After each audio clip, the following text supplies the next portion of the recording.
Hello everyone, MKP YouTube channel में आपका बहुत बहुत स्वागत अभिनंदन। हम सॉल्व कर रहे थे केमिस्ट्री के MCQs, है ना, ऑब्जेक्टिव क्वेश्चन जो हमारे केमिस्ट्री के अंदर पूछे जाते हैं उसको हम सॉल्व करने वाले हैं। तो उसका पहला क्वेश्चन हम सॉल्व करते हैं, ध्यान से देखिएगा।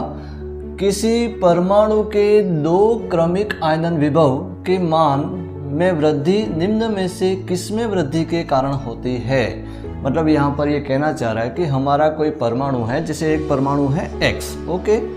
इस परमाणु के अंदर दो क्रमिक आयनन विभव मतलब क्या होता है कि किसी परमाणु के बाहरी कोश से जब एक इलेक्ट्रॉन को निकाला जाता है तो उसके लिए जो ऊर्जा जो आवश्यक होती है उसको हम कहते हैं आयनन विभव। तो इस परमाणु के अंदर से एक इलेक्ट्रॉन जब हम निकालते हैं तो ये हमारा धन आयन के रूप में चेंज हो जाता है, और ये इलेक्ट्रॉन हम इसको जब बाहर निकालते हैं तो उसके लिए जो ऊर्जा जो चाहिए है ना उसको हम कहते हैं IE, है ना, IE, है ना, आयोनाइजेशन एंथैल्पी। आयोनाइजेशन एंथैल्पी हमारी हो जाएगी फर्स्ट, IE फर्स्ट, है ना, क्योंकि पहला इलेक्ट्रॉन हम बाहर निकाल रहे हैं। फिर उसके बाद में दो क्रमिक आयनन विभव, मतलब एक इलेक्ट्रॉन निकाल दिया, अब दूसरा इलेक्ट्रॉन हमें निकालना है। तो जैसे X प्लस में से जब दूसरा इलेक्ट्रॉन हम निकालेंगे तो ये हमारा हो जाएगा X2 प्लस, ओके, और साथ में ये इलेक्ट्रॉन बाहर निकल गया, ओके। तो यहाँ हो गया ये IE सेकेंड, ये हमारी आयोनाइजेशन एंथैल्पी है ना, आयनन विभव है ना, सेकेंड द्वितीय आयनन विभव, ओके, ये IE2। तो दोनों के अंदर क्या होता है कि IE2 की जो वैल्यू होती है वो हमारी ज़्यादा होती है IE फर्स्ट से। तो ये दो क्रमिक आयनन विभव के मान में ये जो वृद्धि हो रही है, मतलब जैसे जैसे हम इलेक्ट्रॉन निकालते जाएंगे वैसे वैसे आयनन विभव के मान में क्या होगी, वृद्धि होगी। तो ये जो वृद्धि हो रही है वो किस में वृद्धि के कारण होती है, उसका जवाब हमें देना है, ओके। तो क्या होता है यहाँ पर कि एक तो जब जैसे इलेक्ट्रॉन हम बाहर निकालते हैं तो यहाँ पर पॉजिटिव चार्ज आ जाता है ना।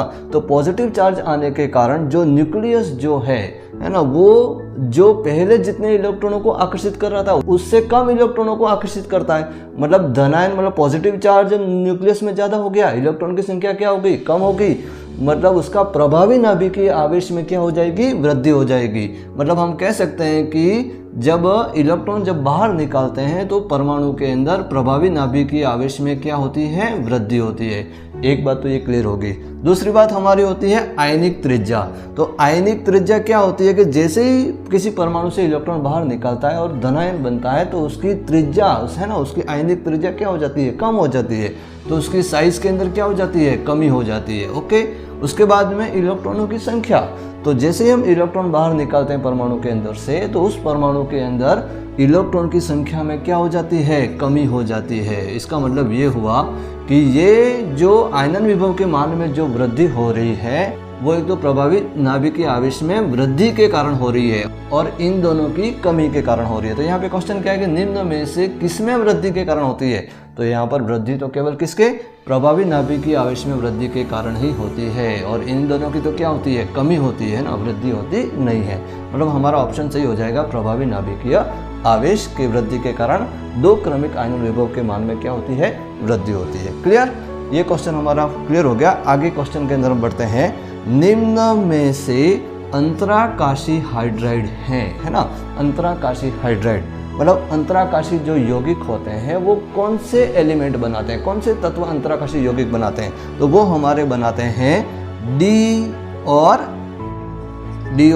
F ब्लॉक के जो एलिमेंट होते हैं वो हमारे क्या करते हैं, अंतराकाशी यौगिक बनाते हैं ना। डी और F ब्लॉक के जो तत्व होते हैं वो कौन से यौगिक बनाते हैं, अंतराकाशी यौगिक। अंतराकाशी यौगिक होते क्या हैं, तो अंतराकाशी यौगिक के अंदर क्या होता है कि जो ये डी और F ब्लॉक के जो धातु होते हैं वो क्या होते हैं कि उनके अंदर क्या होते हैं, जैसे ये मान लो ये धातुओं के परमाणु है, ओके, और ये धातुओं के परमाणु के बीच जो ये उसके जो झालक संरचना है ना, जो उसका ये लैटिस स्ट्रक्चर होता है ना, झालक संरचना जो होती है उसके अंदर बीच बीच में ये जो रिक्त स्थान रह जाते हैं वहाँ पे ये क्या होते हैं, हाइड्रोजन है, कार्बन है, ऑक्सीजन है, वो छोटे परमाणु उनके बीच में जा करके फंस जाते हैं।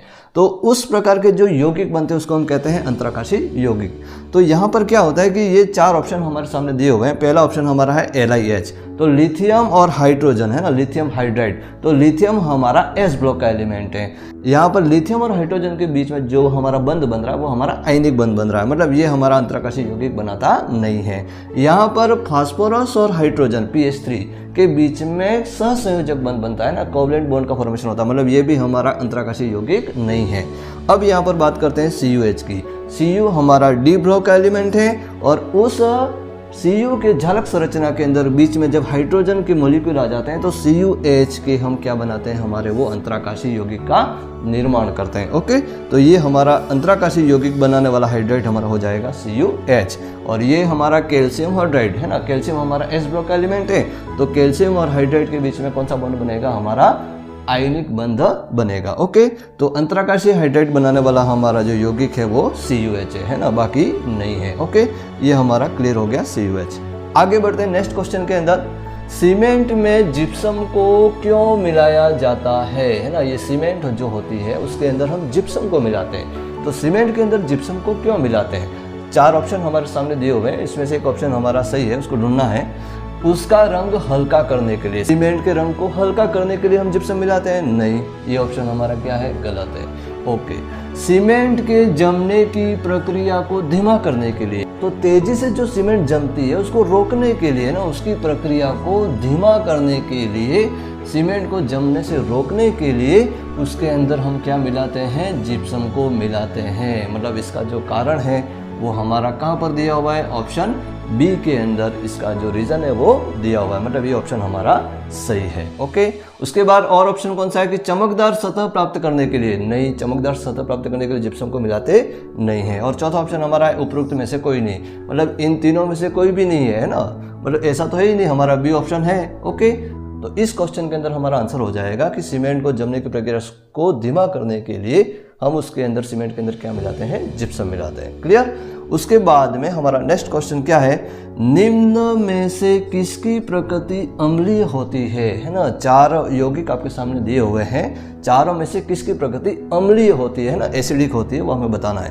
पहला हमारा है एल्यूमिनियम हाइड्रोक्साइड, दूसरा हमारा है मैग्नीशियम हाइड्रोक्साइड, तीसरा हमारा है बेरिलियम हाइड्रोक्साइड और चौथा हमारा है बोरॉन हाइड्रोक्साइड। ओके, अब चारों हाइड्रोक्साइड हैं, तो उसमें से किसकी प्रकृति अम्लीय होती है वो हमें ढूंढना है। तो उसमें से हम इसके बारे में जानते हैं ना, मैग्नीशियम हाइड्रोक्साइड के बारे में हम जानते हैं कि इसकी प्रकृति हमारी होती है क्षारीय होती है, ये हमारा अम्लीय होता नहीं है, ये हमारा एंटासिड के रूप में इसका यूज होता है मैग्नीशियम हाइड्रोक्साइड का, मतलब ये इसकी प्रकृति क्षारीय होती है। उसके बाद कौन बचा हमारा, एल्यूमिनियम हाइड्रोक्साइड। तो एल्यूमिनियम जो हाइड्रोक्साइड होता है उसकी प्रकृति अम्लीय भी होती है और क्षारीय भी होती है, मतलब दोनों प्रकार की प्रकृति ये शो करता है। तो दोनों प्रकार की प्रकृति शो करता है तो उसको हम क्या कहते हैं, उभयधर्मी है ना, उसको हम क्या कहते हैं, उभयधर्मी प्रकृति इनके अंदर पाई जाती है। किसके अंदर, एल्यूमिनियम हाइड्रोक्साइड के अंदर, वो अम्लीय और क्षारीय दोनों प्रकार की प्रकृति शो करता है। उसके बाद हमारा जो बेरिलियम हाइड्रोक्साइड जो होता है उसकी भी प्रकृति सेम एल्यूमिनियम हाइड्रोक्साइड की तरह होती है, मतलब ये भी हमारा, उसकी प्रकृति कैसी होती है, उभयधर्मी, मतलब ये भी अम्लीय और क्षारीय दोनों तरह की प्रकृति को शो करता है। ओके, उसके बाद हमारा होता है बोरॉन हाइड्रोक्साइड, तो इसकी प्रकृति होती है हमारी अम्लीय। ओके, इसको हम कहते हैं बोरिक एसिड। इसका फॉर्मूला हम इस तरीके से भी नोट कर सकते हैं, कैसे, H3BO3 है ना, H3BO3 ये हमारा होता है बोरिक एसिड, जिसकी प्रकृति कैसी होती है, अम्लीय। तो यहाँ पर इसका जवाब हमें मिल गया कि यहाँ पर जो बोरॉन हाइड्रोक्साइड होता है उसकी प्रकृति कैसी होती है, अम्लीय होती है ना, ये हमारा ऑप्शन सही हो जाएगा। ओके, तो इस वीडियो के अंदर हमने ये 4 क्वेश्चन सॉल्व किए। इन चारों प्रश्नों से संबंधित आपके कोई डाउट हो तो आप मेरे को कमेंट करके ज़रूर बताएं। मिलते हैं नेक्स्ट वीडियो के अंदर, तब तक के लिए जय हिंद, वंदे मातरम।